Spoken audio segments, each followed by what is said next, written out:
Man United have to suffer for the decisions that we have made over the last 15 years, bro. Yeah. What Jude Bellingham's doing right now, it's like when his Real Madrid career is done, where do you go after? When Ronaldo left Man United, Rooney said, okay, this is my team. Last season, KDB down, Foden said, this is my team. The season where KDB down was, again, Gundogan said, I'm going to add something to my game. Second in command, third in command. When number one is gone, Yeah. the reason you're second and third in command is because you become one in command. But Odegaard, I'm looking at it and he's like, I kind of don't want it.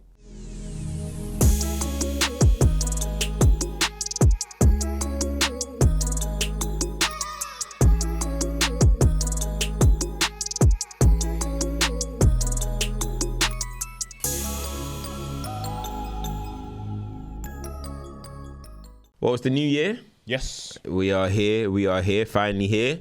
How you feeling, man?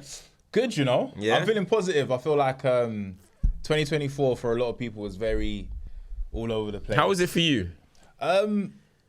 Wins and losses. Yeah. That's what I'll call yeah. it. I'll call it wins and losses. Meek Mill. But I think I learned a lot about myself. Okay. And then also, you know, our team wasn't the greatest. But I feel like football has made me a bit more happier because there's a lot more good football now. I was complaining a lot during the beginning of last year about the quality's dropped, but we're seeing with even the Premier League, Bundesliga, there's so many good teams that are playing. So I'm positive for 2025. Yeah, 2024, that was a good year, you know, for me. As you said, wins and losses, those big highs and big lows as well, do you know what I mean? But I think career-wise, I think it was a good year, made some moves, you know what I'm trying to say? So now it's just about staying consistent as well with this and with anything we're doing. And yeah, man, I think 2025 is going to be a big year as well, man. Do you know 100%. What I'm saying? United side of things, listen, I'm still positive. I'm still optimistic for Amorim. I still am. No, Amorim's Red Army. But this episode is a lot going to be more about the board and more about what's going on with the club. Because as much as I'm buzzing about Amorim and I believe he's the right man for the job, I'm not liking the sound bites that are coming out of this club right now, bro. Like, just this morning or just last night, they were talking about Robbie Mainoo going to Chelsea. Robbie Mainoo being in contract dispute with the club. Listen, now, I'm not trying to say Robbie Mainoo holds the keys to everything. Yeah. But Harry, I'm telling you now, if Manchester United sold Robbie, I think I'd tap out of this club, bro. Do you know, I said the same thing. I said the same thing. I said if Robbie goes, I go. Yeah, it's going too far now. Because that just means that we are not focusing primarily on what we have and building on that. I can't understand the direction of the club. It doesn't make sense to me, to be fair, because what are we going to do then? Are we going to prioritize players that are in the latter stages of their career over someone that is more than just potential? He's a talent.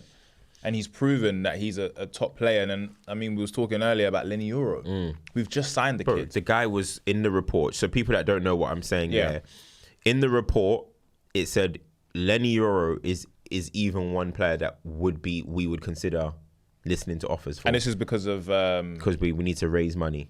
Lenny Euro, Garnacho, Robbie Mainoo, it even said Mazraoui. It said anyone on our club is up for sale, but they specifically said those names. Now, obviously, papers will try and clickbait and stuff.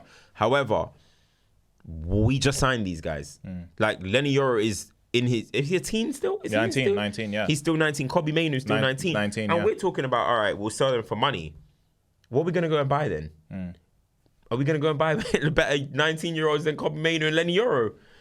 I don't get the direction this I don't get it, but I think, and this is just me, you know, trying to make sense of the situation, is that these young players are very young and have a potential high fee if we were to sell them, and that would obviously bring money into the club. But the situation is that Manchester United, we need to bring in players and get rid of players that have been here for a long time and are on higher wages. And I don't think it's fair for Robbie Mainoo, Garnacho, and also Lenny Euro to be the players. Even Mazraoui, who's just joined and been one of our best players. Then this also kind of... There's been a lot of doubt. I think when we first heard the news of Ineos obviously coming to take over Man United in terms of the football aspect of Manchester United. There was a lot of positivity because obviously they're coming with their own money, board as well, and it's like they're going to be sorting things out. I think for me, when things went a bit, this could be a bit dodgy, was the Dan Ashworth sacking, because he was brought in and we paid Newcastle money for him, for his services. He's now gone. Now this report is saying that anyone can go. It just seems as if that this whole project of Manchester United, it really is what Rangnick was saying. It's going to be an open heart surgery. Now, the one thing that I'm positive about is our manager. Now, there was the jokes about us being in relegation battle or whatever, right? He did say it's a new idea. And new ideas take time. Like, for example, like the whole wing-back era, it's new. This is something new, and this is something that he is someone that's done really well in over the last 2-3 years. But I do not believe that this journey of Manchester United is going to get better anytime soon. It's going to get worse. And I think as United fans, that's something that we have to come to terms with. Stuff like this, I don't agree with it, but it's probably makes sense to gut the whole team. But you got to still protect your future, though, man. No, of course. Cut the team. I get it. Yeah. Like, Rashford, for example, like, 27 now. He'll sign for a team in the summer, then his birthday's in October, so 28. Okay, I understand. He's been still in the club good age in football. No, 100%. But you're looking at the trajectory in which he's been going. You're probably thinking, okay, maybe now is a decent time to cash in. That's fine. Casemiro, fine. Eriksen's going to go. But it just does not make sense to sell your future. That's, for me, is crazy. But the other side is, I'm not going to try and vilify him because you know what the papers do, you know what the internet do. But they're saying that Mainoo's asking for 200k. Now, you can't get 200k, bro. Surely. Not under this regime. Bro, one, United are trying to fix their wage structure. And two, he's not done enough in football right now to get 200k. I mean, that's crazy. But at the same time, right now, he's on 20k. He's on his first... So he got a pro, but he's on his first pro contract, if you get where I'm coming from. So last year, he signed a new deal, 20k. Garnacho, I think, is on 50. Lenny Yoro came in, he's on 115. I saw Mazraoui was on like 125. Ahmad's new deal apparently is going to be 125. So, okay, if he wants to get in hundreds, in and around that kind of 100k, 90k, I understand it. But if it is, the reports are true about 200k, which I don't believe anyway. Yeah, me neither. United can't obviously give 200k, but then you're going to have to find some compromise, bro. Yeah, and I think for the player that Robbie Mainoo is and what we think he can be, I think in the future, if that is met with, us winning titles and an incredible, commitment to getting us into a better stage, and he's like the focal point of it, then I understand it. But United have suffered by seeing prospecting a player and then offering him everything straight away, facts. And then not getting no return on investment in terms of actually changing Manchester United's fortune on the pitch. So I'm happy with the way we're doing things in terms of not allowing that to happen anymore and getting players, like you said, Rashford, off the wage bill. 350k is quite a lot of money to be paying a player, and we haven't won a Premier League in 11 years, going on 12. So I understand it, but I just want to speak on this because I've been having conversations about Ineos right now, Do you think that the job that they've taken upon themselves, it has become more difficult as they expected? Because there's a lot of you see their faces when it pans to them when they're sitting down and we're losing 3-0 at half time. You can see that they're really stonewall faces. They're really upset, but they're trying to do little things, revamping Old Trafford and Carrington and stuff. So the question I want to ask is, do you think this job's difficult, or are we expecting things to change too soon? I think it's a bit of both. I actually think it's a bit of both, which is a good question. I do think it's tougher than they thought. Yeah. I know Sir Jim has been aware this squad isn't good enough to win trophies, but I didn't think they thought it would be this bad. I do think also they've hesitated too much on certain decisions. You should have got rid of Ten Hag in the summer. They stalled on that. You should have got in a sporting director. The minute that Ineos got announced, it should have been, we're coming with these guys.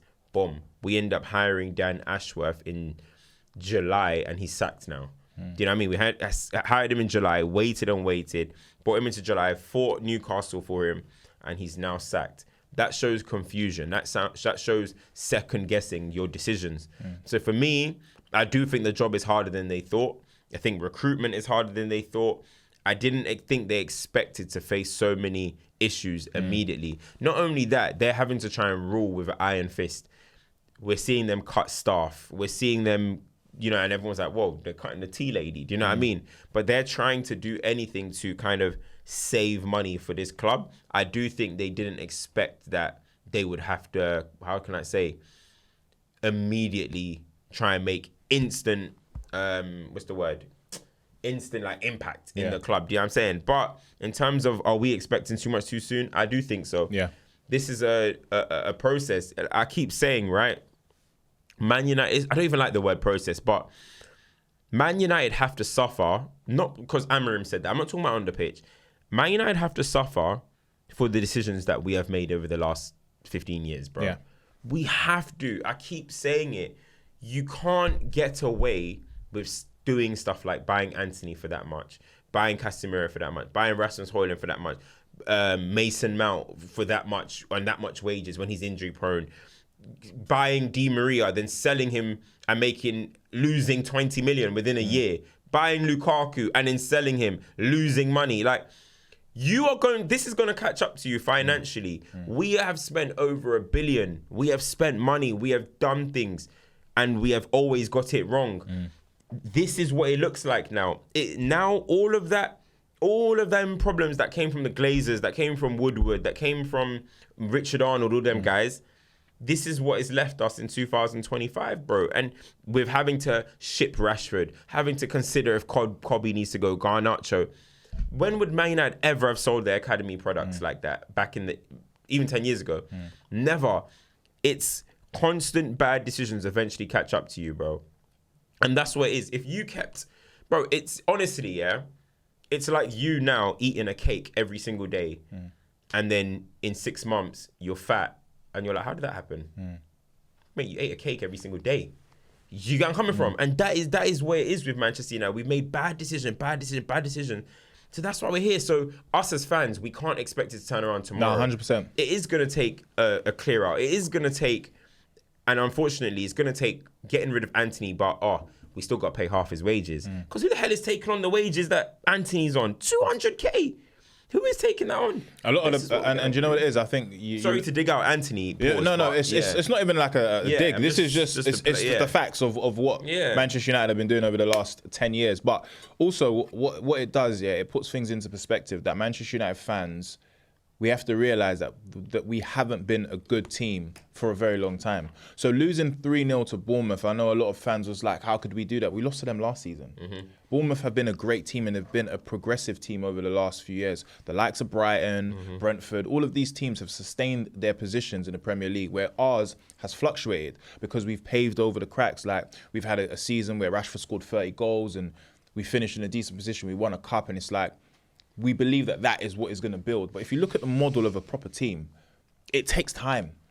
We're clowning Arsenal all the time about, the fact that they haven't won anything yet, but they have sustained a level where they are always competing for the Premier League. Now, the next step for them, obviously, is to try and go for the Premier League. But during the time where the stadium, when Arsene Wenger, they moved into the Emirates, how bad were Arsenal? They suffered, yeah. But still, they were in and around 4th place. There was a base, and it's like they were working with what they had. And I think Manchester United, because of the club that we are, the stature that we are, our fall from grace has been historical because of the amount of money we've spent and the expectation us fans have that, okay, we signed this player, this is the next season we're going to crack on. In reality, we have to take a look in. Yeah. We are one of the worst playing football teams in the Premier League. Now, with Amorim, his job is very difficult because you've taken over from Ten Hag's team. There's players there that I doubt most of them he wants. And he has to work with what he's done. And credit to him, because we've had some good results, even though we haven't won a lot of them. But the Man City game was a good game. Yeah.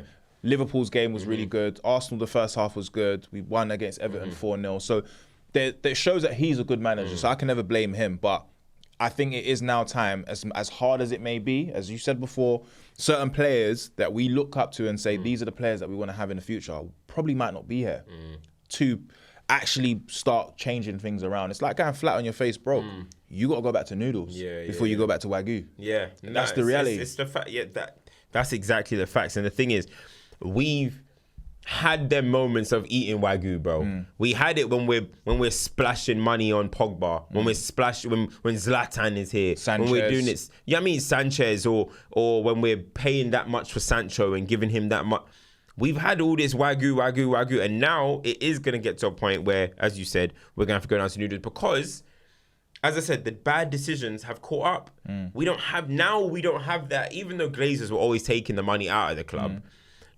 Aside from that, we don't have, at least they took money out of the club, but the club still had money to buy. We don't have that no more.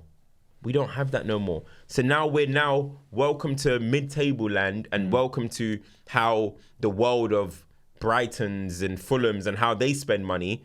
We're now in having to register our mind like that because, as I said, we could have flexed like, oh, no matter we're in a bad position, we're just gonna splash and we're still gonna get a Zlatan, we're still gonna get a Pogba. Nah, man, it ain't like that no more. And I think even the perception of us in world football at the moment isn't great. I'm telling you now, people are gonna say, oh, whatever, it's just Rashford. Rashford leaving is not a good look on the club. I know Rashford's responsible for a lot of things. I know that, but an outside perception, that's not a good look. Same way Pogba leaving was not a good look. Same way if Joshua Zirkzee leaves in January, as much as people might think he's not hitting, I don't think he's been a hit. It's not a good look. These young people are coming and in a way dying at the club. Ruining Did you see when Sancho left? The world of football in his comments like, go on, boy, good luck. They were like basically like celebrating like you're out of prison, bro. Yeah. This is not a good look, bro. These are very highly rated guys in the world of football coming to Man United or coming through the academy of United, dying, moving on. And getting a new lease of life. If I'm a young player right now, and the thing is, we've been burnt by this already before, you know. We could have got Jude. He didn't want to join us. His dad was like, allow this, I'm not going to this institution. Haaland, same thing. We could have got Haaland. The same thing happened. We got Lenny Yoro because, of course, we paid him a lot. The guy's on 115k at 19 years old. One season on his belt at Lens. Or Rennes or wherever he came from. Lens, So unless we're going to overpay for people are not just going to jump to Manchester United no more. No, of course. I agree. And I don't think it's the right place to go to right now until we figure it out. Like, a lot of the players that have left Manchester United, I look at like Scott McTominay is thriving in Napoli right now. His life has changed. Yeah. Sancho's found form. He looks like the player that he was before. And it's like, it just shows the environment at Manchester United is the problem. It shows that the ownership of Manchester United has been a problem. And unfortunately for Man United fans, this is what it's going to look like for a long time. I've always said, it's not about from the football side of things, because what we're speaking about is external, but on the football side of things, we just have to enjoy what we have and find the enjoyment in that. Just enjoy him. Enjoy him. You have to, bro. A lot of Liverpool fans were fuming at some of their own players because Manchester. How can you let Manchester United come and almost win the game? That's the level. That's how Manchester United are right now. And I think United fans, we can't look like, of course, the history of Man United, and we can be like that. Leeds could be like that. Villa could be like that. We have to go through our stage. Luckily for us, we're still in the Premier League. We're still a big team in terms of name. But in terms of us playing, there are so many teams in the Premier League that play better football than us, have more hardworking players, and even more talented players than us. Yeah. And I think that's where the disappointment comes from fans, because they feel like, oh, how can we? Because this player gets paid this amount of money. In all fairness to the players, if a club is stupid enough to pay you that amount of money, you're going to go there. If you're an agent, bro, you have an agent. You have a manager. I have a manager. What do we do in the world of business? Your agent tries to get you the best deal, bro. Simple as that. If your agent puts something down and then people didn't negotiate and just say, oh, yeah, sure. You and him are laughing. You're going to go eat and be busting up at the money you just got. That's the same thing with football. Well, I don't see why anyone thinks it's different. Now, I'm not saying Kobe wants 200k, but yeah, his agent's going to try and get that. Yeah. You know what I mean? If Man United say, yeah, bro, it's the same way with Jadon Sancho when he came, bro. Like, he probably couldn't believe what Man United are offering, bro. And he got the money and they're buzzing. And that's great agent work. I'm never going to knock it. I've never, ever once said that player, oh, why did he get that money? No. Go and get your money. It's why did the club pay that? That's where it is. And not just Sancho. Luke Shaw's on ridiculous money. Victor Lindelof is on 120k. Do you know what I mean? So you can go on and on and on. I can't knock the hustle. I can't knock the business. In fact, I applaud that. It's the club being smart. And that's why, for me, going forward, we are going to have to get kind of like, I keep saying we have to sign players from the Premier League, but problem is the Premier League, there's always a premium with the money of spending. Yeah. But bro, we're going to have to look at those kind of like lower teams and see what their situation. You see like Dibbling at Southampton and stuff. We're going to have to be getting those kind of players that probably still do see United in a... Kirkes. Wow, it's Man United. It's Man United. And they're hungry and they're not in their prime yet, but they're just about to approach their primes. And do you know what's so crazy? Those players, let them go to a functioning football club. You'll see the best of them. I look at Newcastle as a great case study about football players, right? Anthony Gordon left Everton, went to Newcastle, and he's one of the best players in the Premier League now, based on form, but just also his work rate on and off the ball. He also got a call up for the Euros. That only happens if, number one, the player has the mindset of it, but then also the club accommodates you by making you the better player than you was before. Now, there's so many other players, like Patrick Kluivert has now come back. It's not Patrick Kluivert. What's his name again? What's his name? Justin Kluivert. Yeah, Justin. Justin. So, like, for example, like Justin Kluivert, his dad's name is heavy, but he's not overshadowed by it. He's come to the Premier League and he's a reputable name. This is what Man United need to be looking at. How do we? But I also think it's not even just about bringing the players in. What are we doing that every player that comes to Manchester United looks worse than when we signed? I think Xerxes was young player of Serie A last season. He's come to Manchester United and automatically it's like Space Jam. Yeah, but the thing he's lost all of his confidence. Yeah, because I even look at the game against Liverpool. A decent cameo from him though. No, but a confident Xerxes strikes. Or a confident Xerxes passes the ball better. Like, but this is what happens. Like, Man United is just, it's like it's a curse over Manchester United right now in terms of everything just seems to just be start and then go back 5-6 paces when we've made 3 paces. So, I mean, it is as much as it is positive in terms of like, you know, the manager, there's so much more work to be done. Bro, there's a lot of work to be done. And as you said, those type of players are the ones that we need to be targeting. And the thing is, right, the way, like, even like now, we're linked with Nuno Mendes, right, from PSG. He can't negotiate. He's refusing to sign a contract. Signings like that, I'm wary, bro. Yeah. Why? Like, I know he's good and young, but I'm looking at him like, why would you leave? You can't negotiate a contract at PSG right now. You're going to come to Man United, who are 14th. Why? Only thing that makes me think you want to join the club is money. Yeah. We're the only ones that want to pay you, like, that will pay you what you want. That for me is concerning. I wouldn't be looking at that market. You know what I mean? And I'm tired of getting all these big teams castaways. Do you know what I mean? Listen, De Ligt, he's a trier. He's a hard worker. I actually like him, but it's not been he's been average so far at Man United, right? But signings like that, we got to start moving away from them type of signings, man. Like taking Casemiro. I loved Varane, but obviously he had his injury issues, and that's why Real Madrid let him go.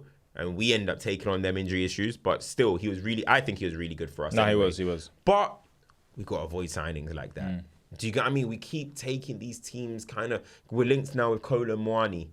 Like, I don't think he's being a bit underrated now. People are going on as if he's the worst footballer ever, and I think that's bad mind. But PSG, you're a PSG flop. And here comes Man United. Like, we'll save you. Yeah. If it works, it works. But then we have a history of it not working. Yes. So that's why we are.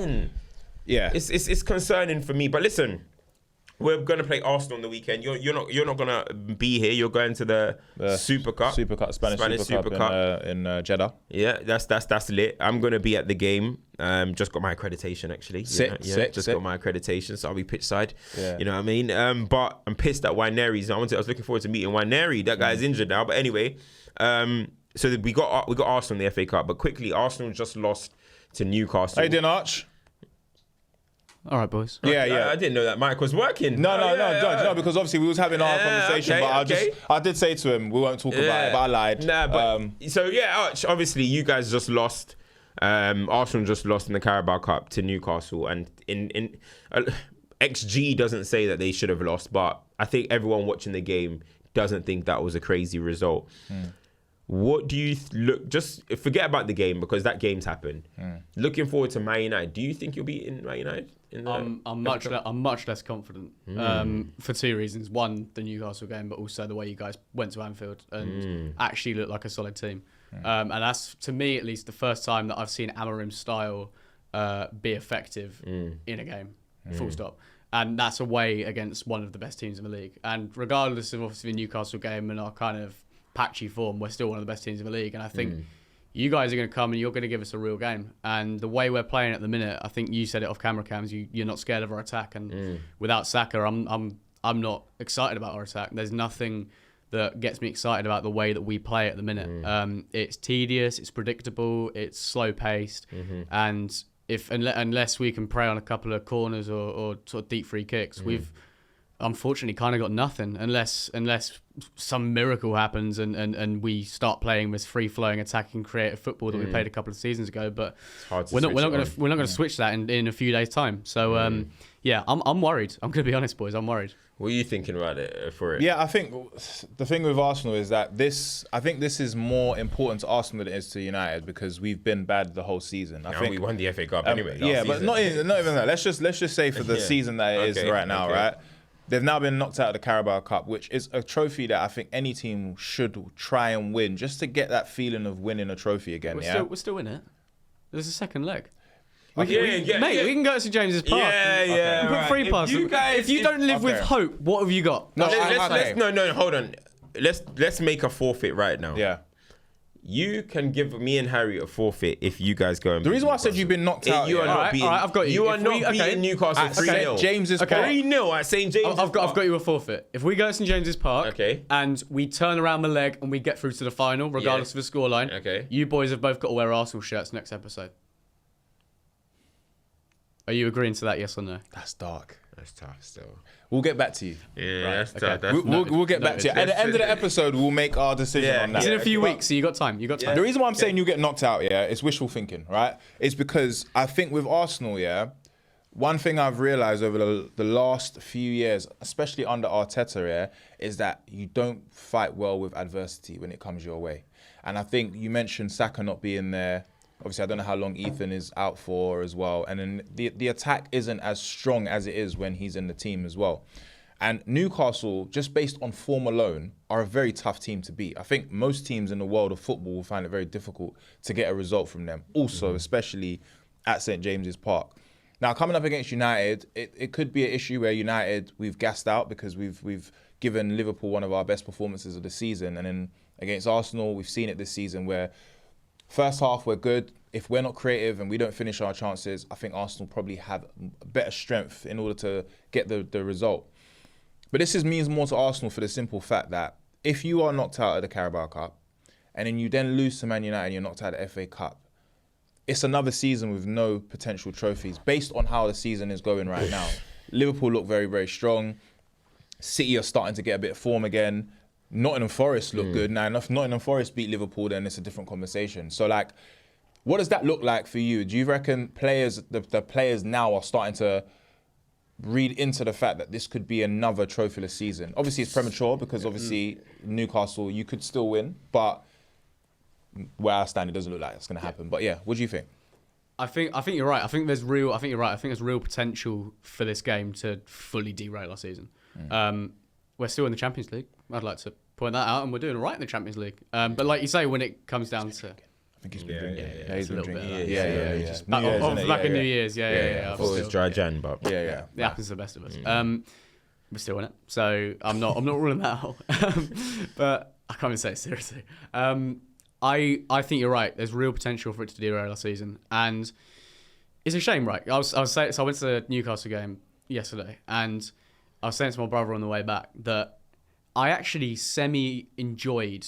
There are aspects I enjoyed more of us being in our quote-unquote banter era because there's no expectation with it. The ball is the football, innit? Yeah, there's aspects of it. There's less enjoyment of being good, of having that expectation. It sounds mental, but there's less expectation when you're having a season where you're going to finish 6th or 7th. You'll get knocked out by tier 5 European team in the Europa League, and you'll get knocked out in every cup. But you might have the odd win against Spurs. You might turn up at Old Trafford and do something. Like, you take those wins for granted a little bit when you're actually a decent team that we've been recently.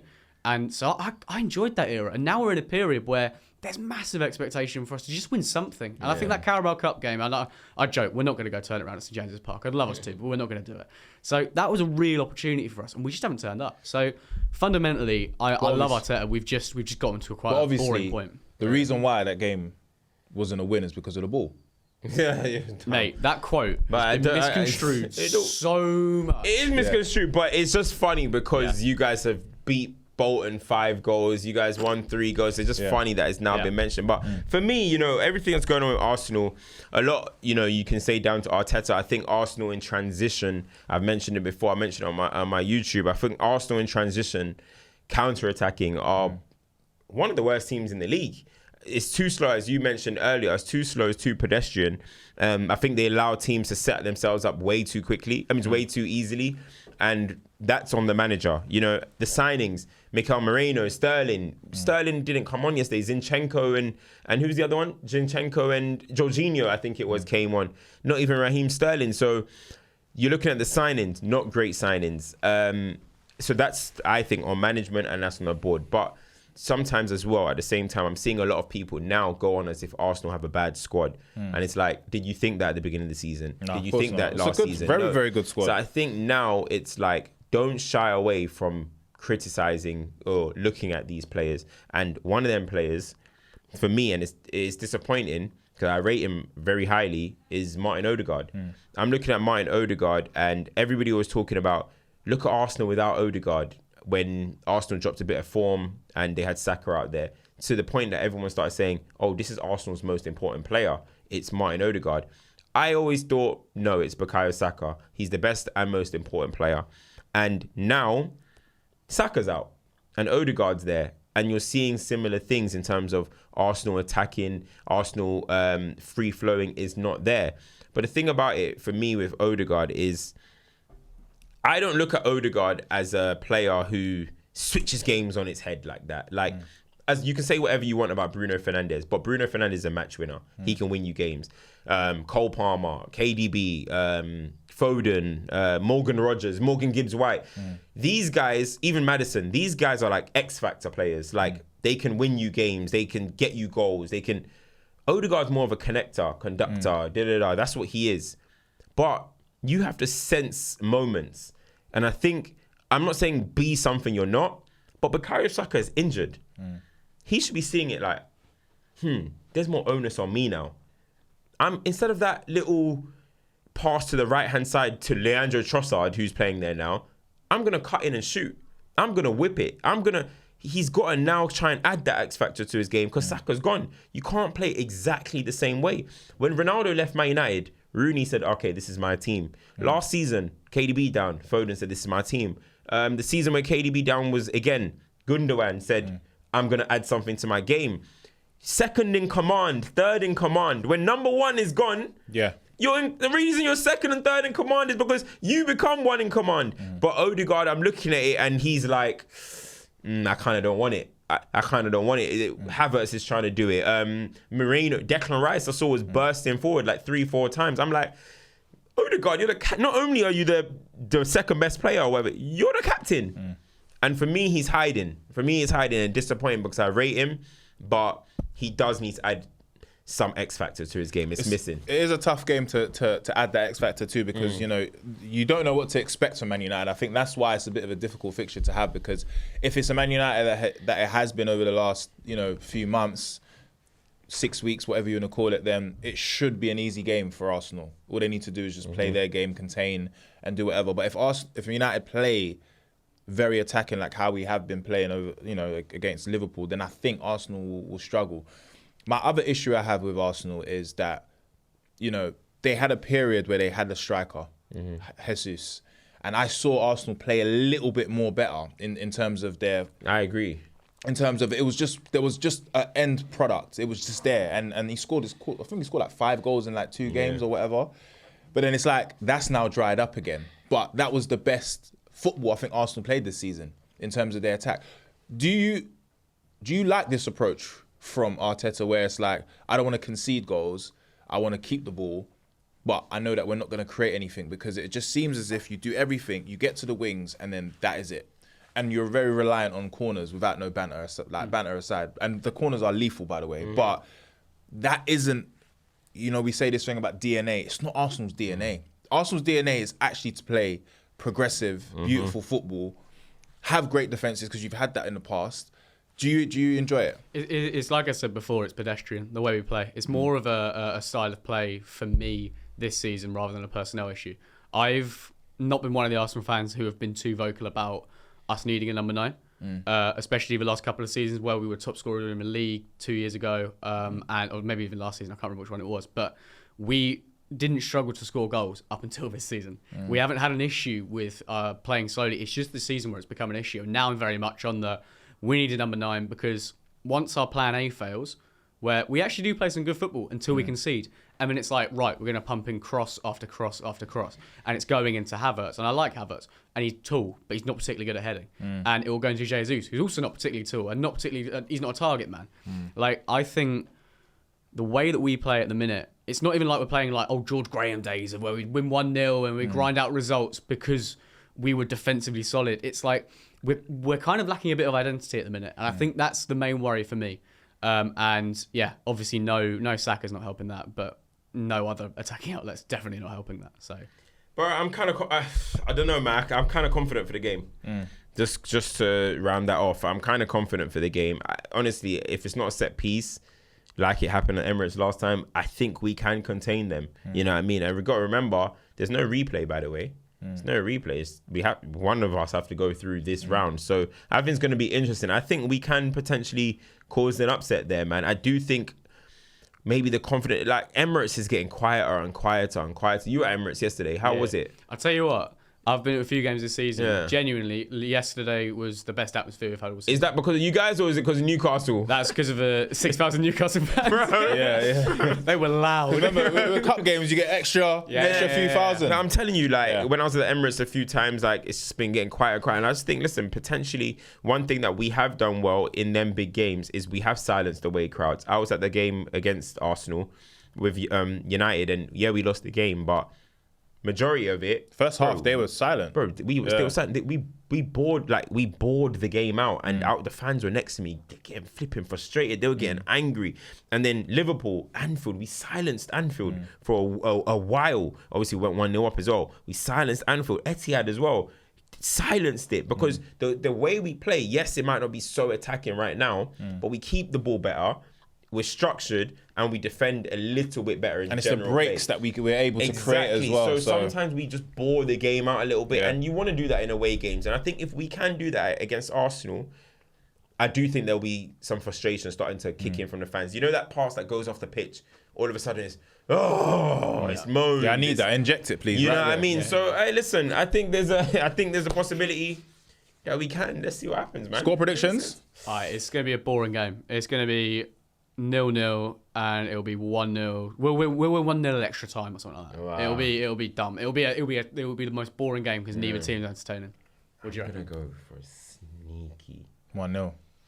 I'm going for a sneaky 2-1. Man United. I think it will be 1-0 United. Are we gassed? Yeah, I think we're gassed. Yeah, do you know what though? I think that's all we've got. Look, it's a game that I don't think means anything for our season at all, in the slightest. It doesn't. All right. But for Amarim's system and what he's trying to build, I think we need to go from strength to strength with this current group of players. And I think if we can get a 1-0, not concede, I think I'll be very, very happy with that to nullify Arsenal.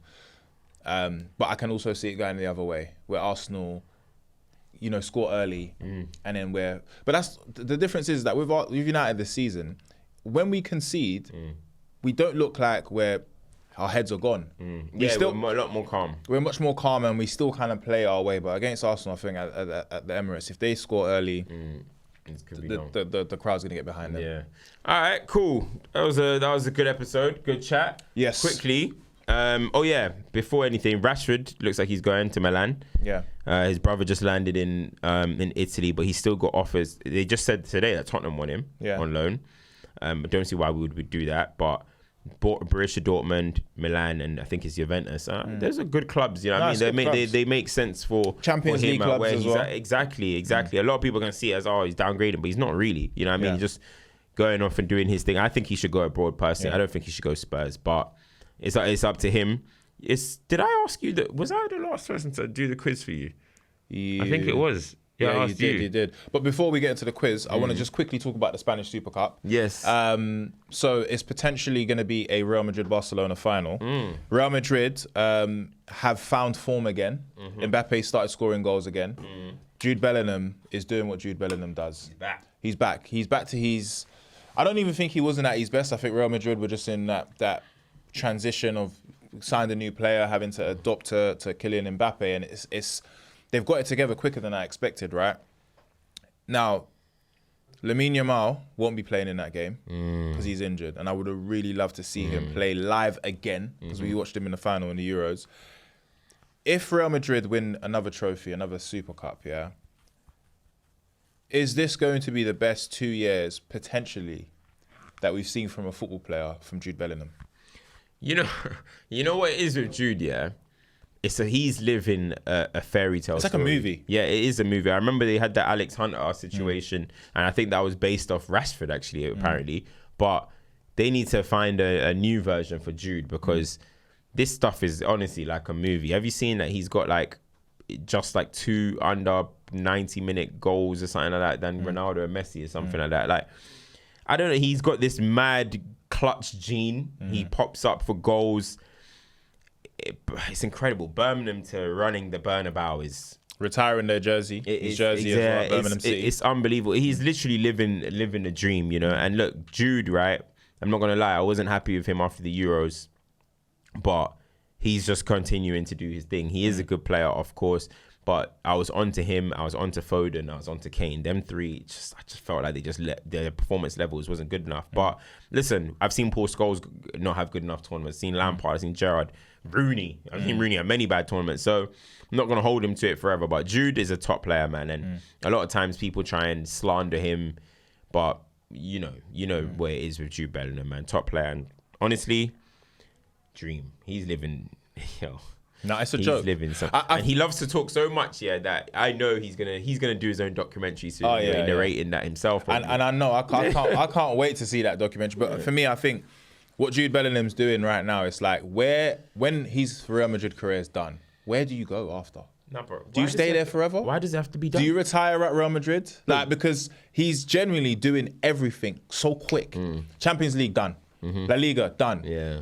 But I think he loves saying I'm a Real Madrid. You stay there forever and you go back to Birmingham when you're 35. And that's the career. No, genuinely. I think he wants to be captain. And that is when you have clocked football. Yeah. Because for me, I think he will be the captain one day. But the problem is Real Madrid don't assign captains. It's longevity. Yeah. Like Carvajal, for example, is like a youth product, went to Leverkusen, came back, and then now he's like the elder statesman at the club, right? Jude Bellingham, I was on SCS the other day, and Fuad said something perfectly. He goes, came from Borussia Dortmund and said, see that number 5 jersey? Give me that. Yeah.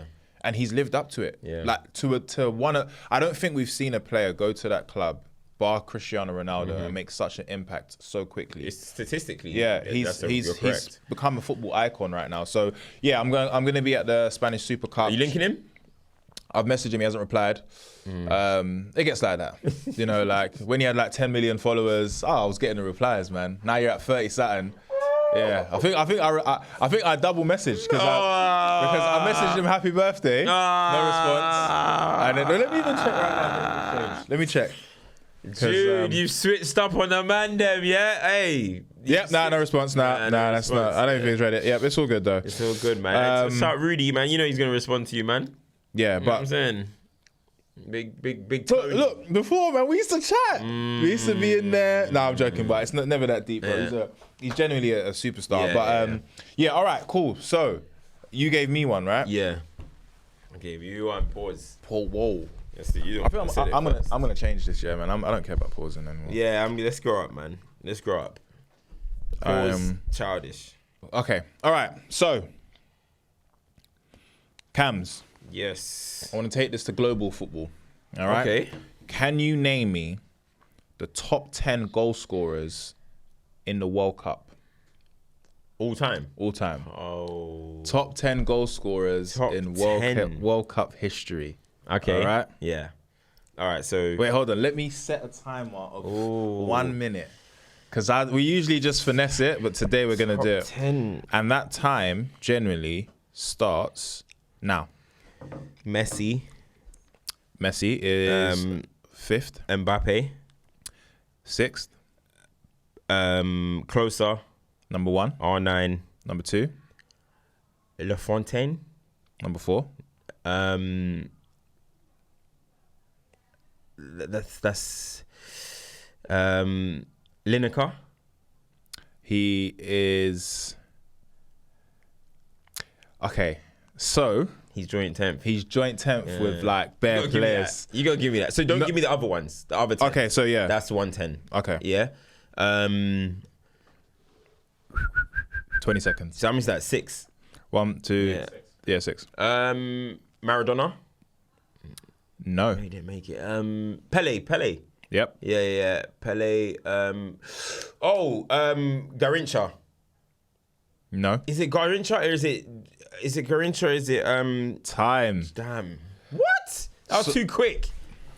Oh, 1 minute. That's 1 minute. 1 minute. So, bro, you gave me 2 minutes, bro. Are we doing? Okay, all right. 1 minute. Go on. All right. So that's 7. No, it's not Jarzinho, is it? Jarzinho? What was that guy's name? No, not Zidane. Zidane? Nah. Yeah, Cruyff? Nah. Damn. There's... Kempes? Nope. Platini? No, that's in the Euros. Because that's what I was going to do, but I was like, nah. Am I missing like a modern day player? Is it a modern? No. You're missing a player that we didn't see, but we saw. And then the rest, you should know. You have 10 seconds. Fuck! Do you know, I'm going to be nice here and give you an extra minute. Oh, no, Because I really want you to get it. I think you're going to get 9 out of 10, though, if you think why properly. Am I bugging? Am I actually bugging? You are. I'm tired right now, man. I'm going to give him a clue. No. Should I give him a clue? Kane? Nah. Oh, damn. There are 2 Germans on this list. Okay. 2 Germans. Gerd Müller? That's correct. Gerd Müller and Klinsmann. That is correct. There we go. So you are missing 1 player. Gerd Müller and Klinsmann. And this is the one that I've seen, but I didn't see. No. This one Okay. we did not see at all. Okay, we did not see this one at all. And I don't even think you know who the player is. I'll give you another clue. Hungarian. Oh, Puskas. Nah. No, it's not Puskas. Hungarian. It's not Hungarian. Mate, you got 9. 8, Hungarian. It's 7, not Puskas. 6. That's Bulgaria. 5, 4, Hungarian. 3, 2, 1. Sandor Koskis. Nah, I don't know that guy, Kos- bro. I would have Kostis. never got that. Damn. So who's the ones that are joint 10th? So joint 10th is Gabriel Batistuta. Wow, okay. Teofilo Cubillas from Peru. Gregor Zlato from Poland. Gary Lineker. Thomas Muller. And Helmut Rahn. Yeah, fair enough. Yeah.